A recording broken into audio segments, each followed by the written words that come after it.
विविधता का सम्मान करना। रंग रूप नहीं, विचार या धारणा महत्व रखते या रखती है। दिन का काम खत्म करने से पहले अमित आखिरी मेल्स देख रहा था। आज वो बहुत ही व्यस्त दिन था और वो बहुत थक गया था। और इतने में शिखा का मेल आया जो हाल में ही नियुक्त हुई थी।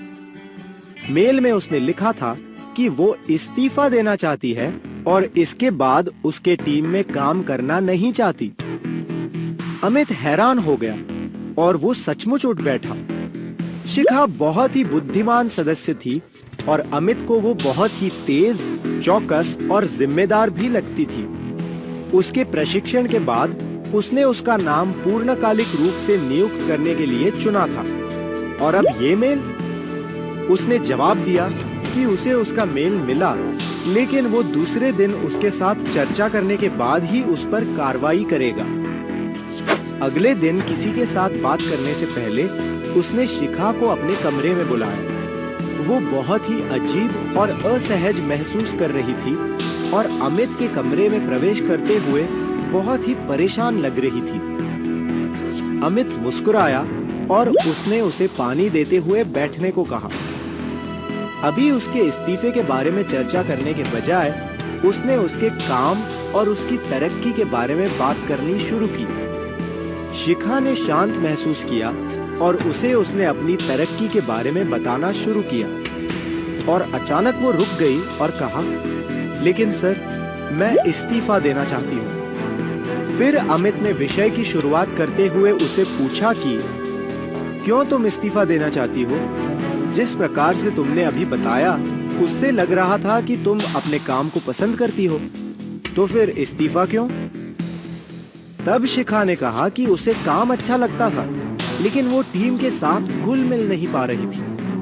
हर बार उसके बात करने पर कोई ना कोई हंसना शुरू कर देता था और बाद में वे उसकी ओर घूर कर देखते और कभी-कभी वही प्रश्न पूछते रहते थे।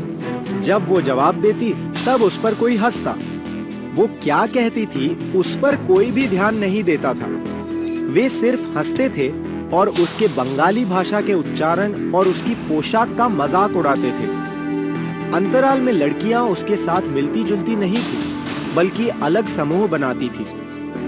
दोस्त और सहेलियां बनाने की बहुत कोशिशों के बावजूद वो लड़के या लड़कियों के समूह में जगह नहीं बना पाई। उसने कहा कि वो उपेक्षित और निराश महसूस करने लगी थी। इसीलिए उसके माता-पिता ने उसे हफ्ते पहले ही सुझाव दिया था कि उसे नौकरी छोड़नी चाहिए।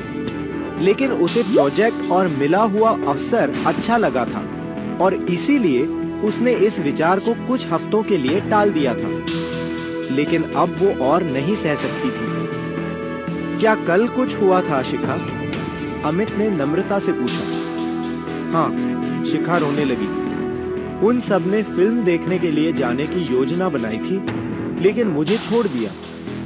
उसने कहा, सबसे बड़ी बात तो ये थी कि वे मुझ पर ताना कस रहे थे कि मुझे हिंदी फिल्म समझ नहीं आएगी, क्योंकि मैं केवल बंगाली भाषा समझती हूँ।